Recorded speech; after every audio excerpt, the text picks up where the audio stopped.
Welcome to 7,000 Leagues Under the Scene, our alt-week content. Feast or Famine Studios is made up of real people with lives, jobs, families, and schedules that conflict more often than we'd like.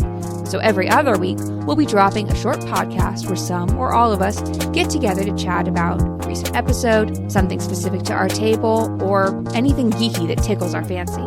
Inevitably, we will get off topic, but we hope that it helps you to get to know us a little better as players and as people. With that, let's see who's joining us this week for another 70,000 Leagues Under the Scene. Hey, it's your Tides Mistress here. And Griselda. And tonight we are going to be talking about our our gaming origin stories. That's a different one. And this story goes back a couple decades because I have the incredible honor to be friends with Griselda and another member of the group since high school, if you can believe that. And I don't want to talk about how long ago that was. We will not be naming years. Let's make that very clear. We might give ourselves away with some of the content. I mean context, but not specifics. I have loved games since I was a kid.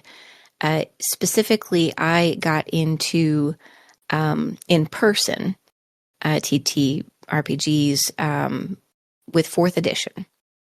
Speaking of aging ourselves, my first foray into role-playing was AIM chat rooms back in the day. And honestly, if my parents knew the people and the information that I was giving out at a very young age, they would be horrified. But it did develop a love of roleplay and all things fantasy in my life.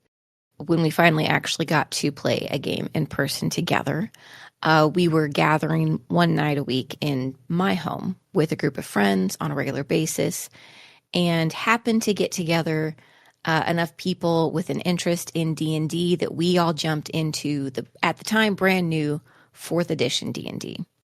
I, at that time, only played myself. The idea of getting so far outside of my comfort zone to play a truly fantasy character that was nothing like myself, it was just, I couldn't. So it was all sarcastic, always magic users so that it could be kind of intel based, and just versions of myself.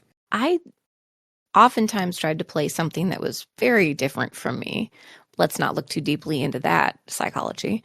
But very specifically, what I remember about our first game is that it was a pre-made campaign being run by someone that we really didn't know was a friend of a friend who had come in to do it for us. And it was definitely and this is not a knock on pre-made campaigns. This is just knowing how I run pre-made campaigns almost exclusively. No, thank you. I know that, but playing through a pre-made campaign is, we have to keep the train on the rails. Mm. That is the thing of a pre-made campaign is you really have to go where are the rails, keep the train on it. You can be creative about keeping the train on the rails. You can find creative ways to solve problems, solve puzzles, get around the obstacles for sure. You cannot leave the sandbox. It breaks the game. So as people will very quickly realize when they're listening to us playing, I have the mind of a goldfish, and will frequently ask you to repeat things that you have already told us in campaign, because I'm also terrible at taking notes. Thank God for Tressa.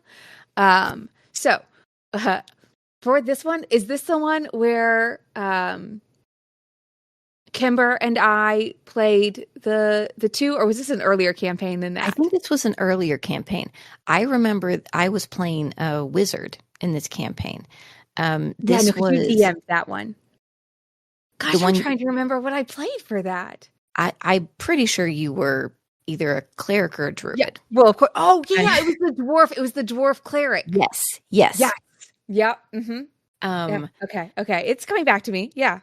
And that for me was very. I was like, I wanna press the boundaries of the box, and it was like that. No, that's the opposite thing of helpful. A lot of that also I feel like has to do with the DM and what they're comfortable with. Yes. And it was also, I obviously, we are big believers in finding new people to play with. The origin story of our current campaign is finding new people to play with, and we will get to all of that later. But there is something to be said for when you are starting out with a new group, when you're starting out with players at the table that you don't really know, because it was not just the three of us and a new DM. It was an additional person that I was working with at a job at the time, and their additional friend who had come to play with us to try and help teach the three of us how to play. And there was not great communication happening on both ends. We didn't know the questions to ask. They weren't giving us some of the best information. And it was a lot of we'll just figure it out as we go, which made for a lot of falling over each other and very fun shenanigans, but not great moving the story forward or being productive.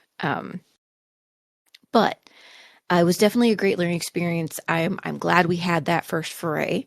And then we, as most D&D tables do, you're going to hear us talk about a lot of campaigns that fell apart before we get to the ones. A lot of campaigns that fall apart. A lot of campaigns that fell apart. So our next campaign was. Yes. Okay. And that you did DM for that one, right? I did DM that. Okay. Yes. Okay. So I had written a book when I was in high school, and I was like, oh, I should definitely play that character in a D&D setting. Now, mind you, that character, it by no means followed the books. There was the correct race.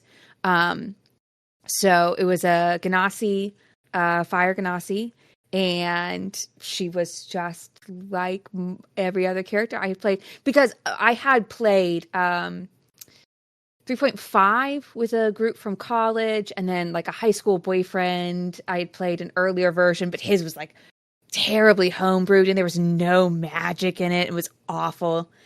Sorry if you hear this, you know who you are. And it lasted for like, I think 3 sessions maybe before it died. It didn't go well at all. But I had played several versions of D&D at this point. Again, always playing myself, and none of them ever really lasted long enough or had a table that I was comfortable enough with to be able to like kind of push my own boundaries. Goodness, isn't that important? If you do not feel safe with the people that you're playing with, if you don't feel like you can truly be vulnerable, sink into the moment, allow yourself to be uncomfortable in that good way, in that safe way, you can have fun in those situations. We've played at conventions, we've played at pickup games, we've done those things, and you may be at a table where you feel safe in the boundaries of the social contract, but you don't feel safe to push deep into something. You are not truly diving into something personal with these people. But when you're playing a campaign, especially if it goes several sessions, you want it to be with a table that you feel safe to get into those things with, if that's a story you want to tell. Yeah. I do think that first campaign with you is probably the first time where so everyone will find this out very quickly. I am married to somebody else at the table. So Kimber is my husband. And his character, he was so like I don't really want to do the role play part of it. And we were like, no, we finally really want to delve into this section of it. So he played a ranger that essentially had amnesia, and spent almost the entire time just to explain to everybody I hunt things, and that was the extent of it. And it was amazing, and we still joke about it. Like, I remember his character more than my own for that campaign. Actually, I didn't DM that campaign. You did? No, Are you sure? I didn't. No, because I hunt things was when I was playing the person who had died and came back for their second or third life or whatever. And because I'm pretty sure I still have the notes from that. Oh my and God. it's in your amazing elven scrawl that no one else will ever be able to decipher. Some people can read it. Thank you. I know. I am one of the few. And yet here we are after many an archaeological dig through your notes. Okay. Look, if we're going to trust someone's memory here, it's not going to be mine. And that's saying something between the two of us. Swiss cheese And what would you consider yours? I don't know. The world's largest sieve. Just it's not catching anything. Oh, and it's only getting worse. Okay, regardless of who DM'd that Okay, one. okay.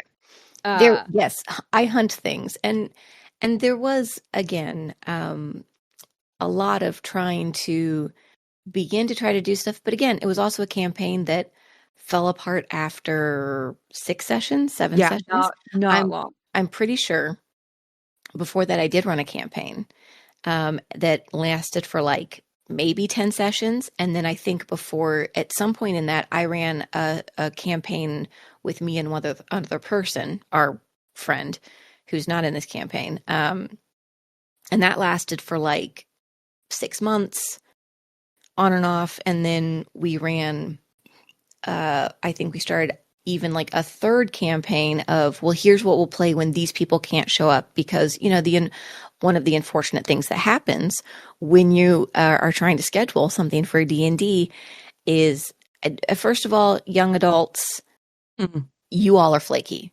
We were flaky. People are flaky. They're gonna flake. Literally, the only reason I was there at all of them is it was my house. Yep. You That were the was only place. that was the reason why I was present for all of them, is it was my house and there was nowhere else to meet. And so if we were meeting, I was there. But we would have times when, oh, these two people, because we were also playing with another couple at the table. And so when you have at least two people gone, you really can't continue that Nope. campaign. You can puppet one character, puppeting two gets to a point where it's like, this is not worth it. We're losing a large part of the RP. Especially when they're like very specific parts of it. Like if you lose your face Yes. character or the one smart person in the party, it gets rough. Especially if it's like you might have two characters that kind of share the face role. If one of them's gone, you can limp along. If both of them are gone, it's not worth it. If you're going into combat and both of your tanks are not present, it's just no. You need to wait for people to come back. Yeah, I mean, just a couple weeks ago, our Tuesday night group, which is a different group than what the podcast is going to be, we were trying to do like a research section, and both of the int based characters were out, and I was like, guys, I know we really wanted to play tonight, but it's just not. This isn't the time for it. We're really going to have to come back because they're gonna have questions, and I don't want to do this again. All of those campaigns died. None of them reached their conclusion. Yep. They joined the great heap of unfinished stories in the sky. May it never come crashing down, for it will bury us all and kill us. And I'm pretty sure then in the intervening... Come on, wicked campaign idea. Which one? To have all of the stories that we could have they exist in this multiverse around us. Okay, I'm sorry. So are you telling me I have now created yet another future campaign that we're going to have to play through? Isn't that all we do? It's just be like, but wouldn't that be a cool camp? It's either a campaign or it's a book where we just I actually think that could be both. So absolutely. We'll just that's ours. Okay. That's a different episode. We'll go back to that one. All right. But I think we probably had more than 10 unfinished campaigns over the course of 7 years. Yeah, that seems very fair. Give or take. And I do want to emphasize the group that was meeting weekly actually met incredibly consistently, like almost every single week for those 7 years. It was different people were coming, but it was happening. It was hosted at my house, even when my house moved. I really want to emphasize in this moment of like the people who show up and are in your life are such phenomenal people to play with. You build such amazing friendships and bonds. And I'd bury a body for any of these people, but I haven't. So let's be real careful on that one. Right. No, we have not done that for sure. But back at you, I would absolutely. If, thanks. Not that we ever would have to. No, we're so nice. Why would we? If it comes up, I have a shovel in the trunk. Fair. Perfect. Gotcha. Well, here's the funny is not the word for it. Tragic and yet wildly helpful for us. Honestly, what saved D&D for us is the pandemic. Is the pandemic, yes. Backing up slightly. So unfortunately, as times happen, people moved. A good chunk of our group moved across the country, and we were not playing D&D. We were playing other things, and actually had moved on to 5e at this point. Mm-hmm. We had done some 5e campaigns, mostly pre-made, but we hadn't. We just couldn't get the group consistently anymore because we had a couple core people who would show up fairly consistently as people were having kids, moving on with their life, things were happening. We didn't play for over a year. Right. And then we went to the wedding of these people. And I had been germinating an idea for a while because I really missed playing. And I said, hey, if I build a campaign in Roll20, could we try to do this? We could meet online because, parents especially, it is hard to play when you have kids. Yep. It is so hard. Like I currently have 2 over 10. And I've got 2 under 10. In our group, we have other families who have kids in our groups. Previously, we had families who had kids, and it constantly came down to this battle of like someone's sick or someone's having an off night, and you're trying to sit there and play, and you can't focus because if you're focusing, you're being a bad parent, honestly. And I was like, so what if we don't start playing until the time that our kids go to sleep? It'll be a short session. It'll be like 2 hours. Yeah. But we'll get that time. We'll play online and we'll get to be together again, which we haven't done. And we tried it. And it ended up being the way that we were able to keep going. And we'd established this 2 years before the pandemic. Oh gosh. Yeah. Yeah, I guess you're right. So we were already established playing online previous to the pandemic.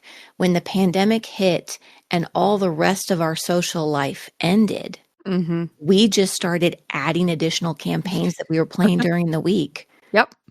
With different configurations of people to keep ourselves sane. And honestly, I will flat out say that is how I survived the pandemic. Like, this was my only social interaction that felt like I could be me and not the person taking care of a million other things in my home. It is what kept me involved and connected and alive. Yeah, we are not currently sponsored by Roll20, but if you want to reach out. We have been loyal customers. Have we been a loyal customer for almost a decade? Yeah, somewhere in there. We got some impressive hour counts amongst all the different logins. It's this history leads to how we met our current group. But to talk about the first amazing game that we had. Wait, who DM'd this amazing game that we had? Who would have been the brainchild behind that? I wonder. You mean me? Oh, that's right. That's right. You came up with that particular sandbox. I can't tell if you're being complimentary or mocking, but I'll take it. Why can't it be both? Okay. Both. But in order to talk about the good campaign, we do need to talk about the bad campaign before it and how it made the good campaign good. I want to start with this very specifically because there's always a chance that the people that we played that campaign with are going to potentially listen to this. And, the first thing I want to say is we love you. We miss you. We wish a lot of things had been different in life in terms of like paths and time and energy. And it's okay that it's turned out the way it has. There's things about the bad campaign that you might hear me say that hurt your feelings. And I don't mean it personally because there's things that I take fault for in that campaign, and I'm going to. And I don't intend to call anybody out specifically, but these are the things that I learned that made me capable of running the good campaign, because I ran the bad I campaign. think calling it the bad campaign is unfair to you, honestly. I would not call it the bad campaign. I would call it the starter campaign, the learning campaign, right? Like none The of us failed wake up campaign. and are amazing artists. I have to talk to my children about this all the time. Like we have to practice and get better at things. So we learned a whole bunch of lessons on that particular campaign. All right. Well, let's start with the lessons then. Okay. Okay. The first thing I would say, DMs, you have to be firm in like the story you want to tell. And you got to communicate to your players very clearly the story you want to tell. And it's not that the players can't collaborate in, it's not that they can't help shape the story, but when your players come in and have no buy-in to the story that you're creating, all you're going to do is fight them the whole time. Mhm. I had a group of 6 players. Sorry to think about that a little too hard for a second. I had a group of 6 players with 6 good characters. Mm-hmm. None of them were bad characters. There were some characters that were problems in this campaign specifically. Mm-hmm. But the problem is that I had 6 people build characters that had no buy-in, that had no reason to play the story that I was trying to tell. And I did tell them the story that we were playing before we started. Yep. The thing is, everybody built a character, assuming that everybody else was building characters who were going to buy into the story, and they could just be the edgy something on the outside. I had a group of 6 edgy somethings on the outside, and nobody fucking moved the story forward. Yeah. Yeah. I was one of those characters, so I'm going to take responsibility. It was also this was the first time really ever that I like broke the mold with a character that I was playing, and I played something wildly out of my comfort zone, and I was really happy to do that. Unfortunately, that also meant that she had a 6 intelligence and a 6 charisma. So she was not helping to move the plot along. So while I will take some responsibility for that, it was also one of those, like, I really was trying something. So again, it's not the bad campaign. Like we were all playing some really fun characters.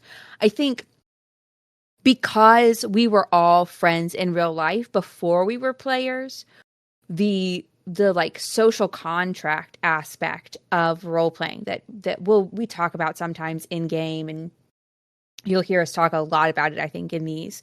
We had never had to establish that because we were always friends. Hammered out nothing. Yeah. So it was never like, we were never going to be disrespectful to each other, and none of that was going to be a problem, but it meant that we didn't ever set up rules for the table. There was no understanding of like what each party's responsibility is.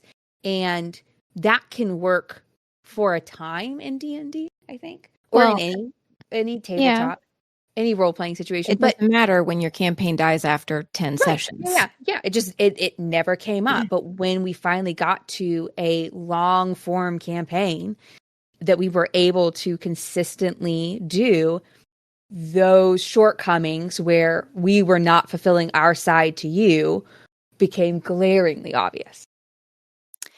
And so, like, the part that I would say was my responsibility is I should, like, as the DM, you need to look at the characters your players are bringing you very earnestly and go, where do they fit in the story?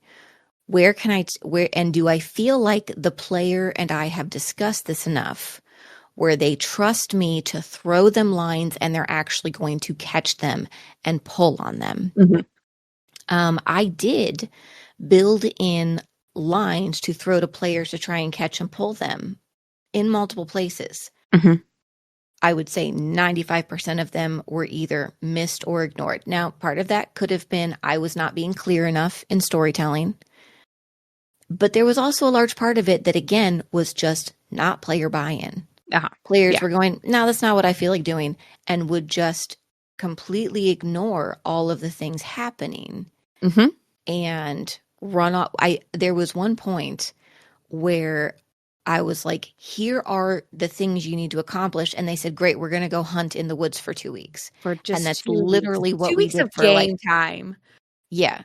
But I think it was 3 sessions of just running around in the jungle hunting because they were like, we want to kill something.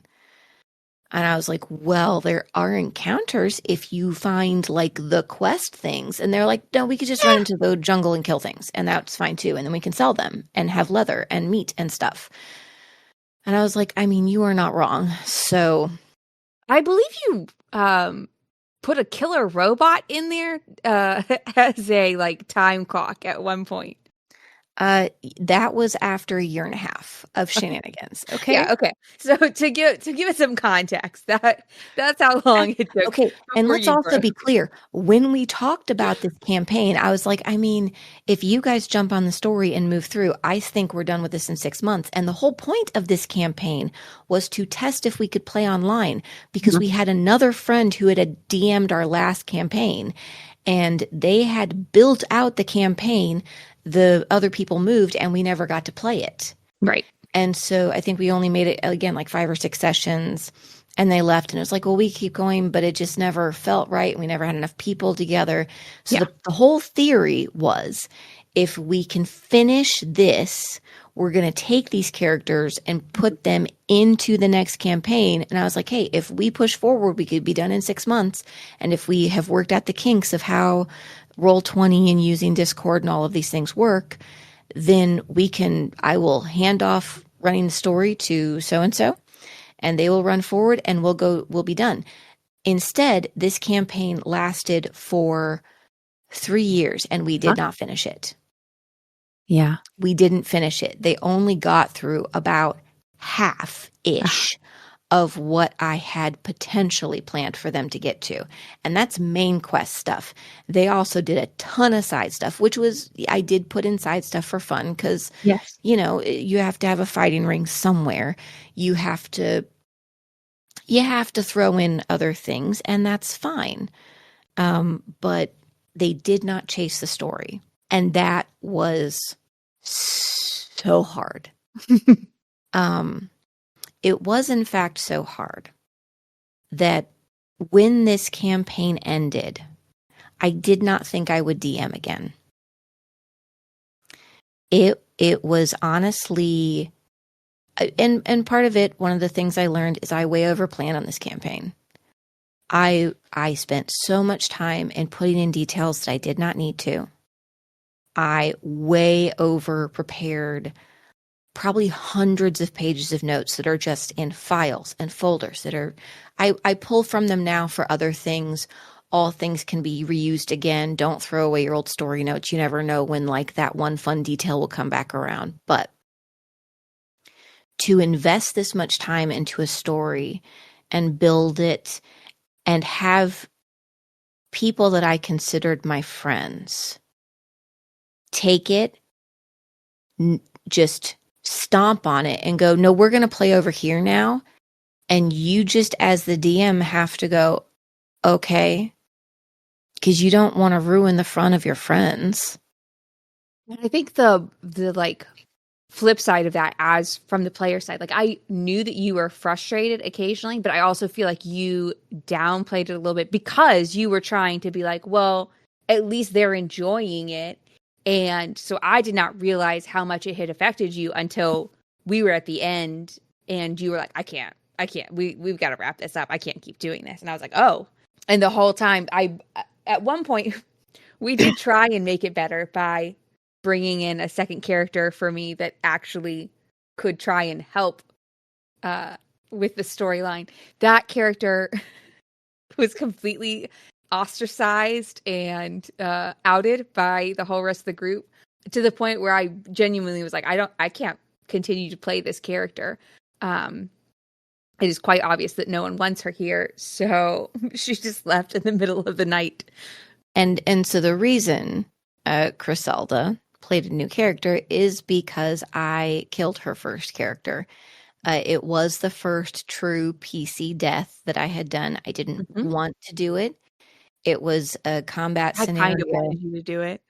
Well, it was a combat scenario, and some things had happened where a promise had been made that if this character died, they could not come back. Yes. They were completely unrevivable. That's what happened. They sacrificed themselves in that moment. Full And, hero mode. I was especially upset because she was my favorite in that campaign. You try not to play favorites, but you'll always have someone's character that you're like, oh, they're just fun. They're just fun. I remember we got to that point, and I almost didn't even want to keep playing, period. Because it was just like, I feel like it felt like I had invited people into my home repeatedly, and all they had done was disrespect it over and over and over again. Okay, here's a word of advice. If you can't handle people breaking things you've built, only run pre-mades. Yes. Like, genuinely. And okay, this is a little bit of me learning. I had to learn to be not quite so precious with things that I built. It didn't have to run exactly the way I thought it was going to. And yeah, I do plan the arcs in advance of like, okay, this could happen. This could happen. These are things that could be future events. And sometimes those things do happen. And sometimes players take those thoughts and ideas and throw them out the window and give you something even better. But that's different than people coming in and you handing them something really cool and they go, no, I don't want this. Tossing it over their shoulder, letting it break against the wall and going to break something else in your house. So it's a little bit of both. There's a little bit of both. I would also heavily warn you against allowing joke characters in your campaign. We had 2 joke characters in this campaign. And the thing is, it could have been really funny. Joke characters can work. I would say there's some really great examples of them in current role play lore that you can find in campaigns. The thing with a joke character is that they don't stay a joke. The joke character has to evolve. Yeah. If you do not have a thought and a plan on how the joke character can evolve and connect and grow, they grow sour faster than milk that's been left out.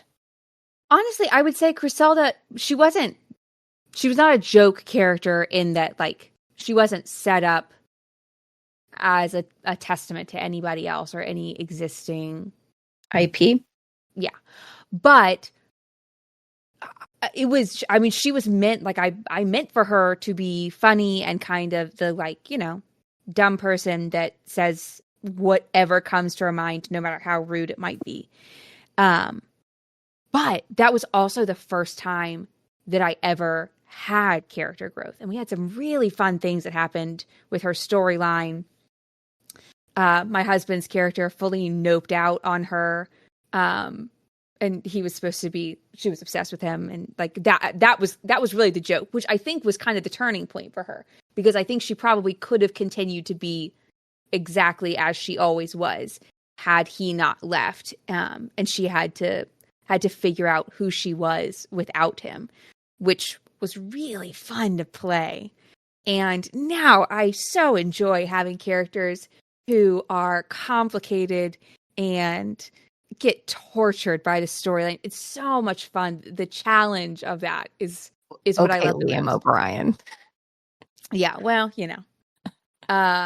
But so I think it really is that it's one, if you have a joke character, if you haven't already as a DM figured out like how can you push that, and 2, if you do not have the relationship and that's kind of social contract with your player to be like, hey, this is great to start off with, this cannot be the whole campaign. And if you guys are playing a short campaign, yeah, no big deal. Enjoy that.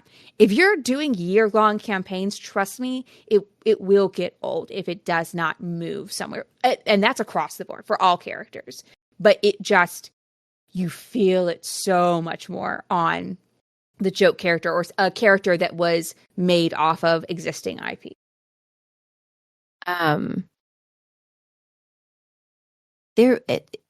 I would now, however many years later from that campaign, I would not wish that campaign out of existence. That campaign is the reason the good campaign happened. We learned so much as a group. Yeah. We learned so much as players, and all of us, the three of us, all have DM'd and still in some capacity DM from time to time. I DM our biggest campaign. And it was a place of growth that we needed. Yeah. At the time. It was so hard to get through. I would say you'd speak up. If you are in a campaign where it hurts, speak up, because I should have. I should have been more clear about how I felt. And it's hard. Okay, it's hard as a woman raised to be accommodating and all of these things, to learn how to speak your mind. And that was definitely a challenge, because it was, no, I'm making my friends happy. They're enjoying themselves. We're getting together on a regular basis. We were like almost every single week consistently spending time together. This is what we wanted. I'm doing the thing. I have to keep going even if I'm not having fun. Right. And that's not okay. Yeah. Yeah, I think that's where we go back to the, like, how important it is, especially in long campaigns, to have that two-way trust and communication and feel like you can talk these things through. Like, I mean, we had a little rehash a few months back for the current campaign of, hey, guys, we're letting some things slip. We need to refocus on, making sure we're not talking over people. And but, no one at the table when we had that discussion was huffy about it. We were all like, oh, you know what? That makes sense. Let's make sure that we're on that. That we're being respectful of each other, respectful of Yeah. time. Yeah. Focused when we're playing, because this is we're all giving up time to do this. We all want to be here. Let's make sure we're acting like it. Right. So that campaign ended in a massive firestorm of it ended. And on my third character. And on your third character in the campaign. And we ended up, I was completely out of DMing. I think I was not DMing for like half a year. We played a campaign that Kimber DM'd. Which that had started, that was running concurrently already. That was one of our, if everybody can't make it, we'll play this one. Yes. Which led to the creation of my personal favorite PC that I have ever gotten to play. We had the next campaign started with another person DMing. And I think we all just kind of felt a little adrift from the way it ended, and the way it just kind of, like, it was never quite the same after that. We also, one of the couples was incredibly busy with work. Traveling a lot. So just trying to get the scheduling down at that point became more and more arduous. And I think most people will know, the more time that you go in between sessions, it's so much harder to reconnect every time.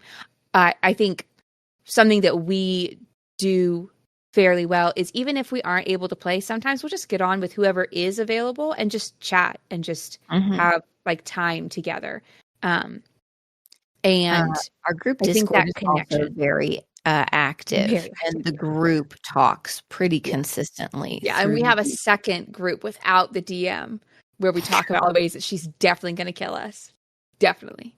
I believe it's currently titled We're Drowning.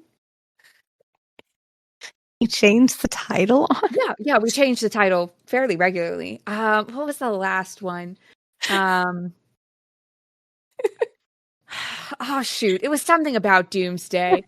I've been DMing this group for over 4 years now. I thought we weren't telling dates.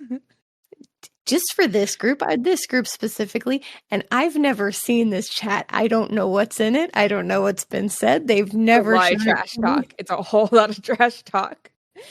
But nobody's murdered me yet, so I figured they must be okay with it. Nope, adoring fans. Yeah, no, we mean it in the best possible way. Of course. But yeah, that campaign, actual sessions played, we never made it out of the starting area. The second one? No, we made it. We traveled to a second location. Oh, right. Yes. Yeah. No, how could I forget? How could you forget about that? I will also say, I think one of the things that I learned is there are very many different legitimate DM styles. Mm-hmm. Every DM style is valid. Every type of story people want to tell is valid. But not every story fits all players. Not every DM fits all players. And you can have someone who's a good player, but is not a good DM for you. Like, not all connections work both ways. This is one of the hard things, isn't it? Because how do you tell people who are your friends, hey, you are my friend and I do genuinely care about you, but also you're not a great player at my table. Or I don't really love the story you're telling as the DM, and I'm not sure that I can continue to devote this time to something that I don't think is right for me. Yeah, I don't have an answer for that. No, we literally just hung in until it died. That's what we did. It was not great. And if we could go back and do it again, I probably would have had a conversation. I don't know that that would have made things better. I'm not sure which is kinder, to be honest. But it probably depends on the relationship that you have with the person. Like, I feel like if I knew now what I knew during your campaign, the very first one, I feel like we would have been having very different conversations if we had just been able to be a little bit more open and honest about it. Well, and it was, I will say, one of the hardest parts was when we talked about it, everyone was so happy. Right. Yeah. Everyone was so happy. They were having so much fun. And I felt like such an asshole to say, but I'm not having fun. That was so hard because my players were having a blast. I was succeeding. What was I complaining about? And DMs who are listening to this, who are resonating with that, your players don't want you to not have fun. Trust me, as the player, as the friend. Or if they don't care, they're not good players and they shouldn't be your tables. Get rid of them. Yeah, find a different table. Trust me, look on Discord, Tailspire, Foundry, whatever you want. If you are looking for a group, you will be able to find one and they will appreciate you for the time that you are putting in. So don't feel stuck. So eventually, Griselda came to me, as she does from time to time, and planted a little seed. Woe is me, the character that I loved so much. I don't feel like I really got to finish her storyline. She died so heroically and tragically. And wouldn't it be nice if there was another campaign where she could come back? Honestly, genuinely, I don't think in my heart of hearts that I meant that as a please make a campaign for me. Did it work out in my favor? Absolutely. You're my best friend. What was I going to do? Yeah, I know what you were going to do. Write a massive fucking campaign. Sorry for the language. So she said that. And for those of you who have uncontrollable brain hamsters, we have much in common. For my hamsters latched upon this idea of, well, this is how you wrote Griselda's story. This is why she couldn't be resurrected. Mhm. So what conditions would have to be met for her to be resurrected? Well, she can't be. That's the whole point. So if she's dead and she's unable to come back, what would have to happen for her to have a story? Well, we would have to have an afterlife campaign.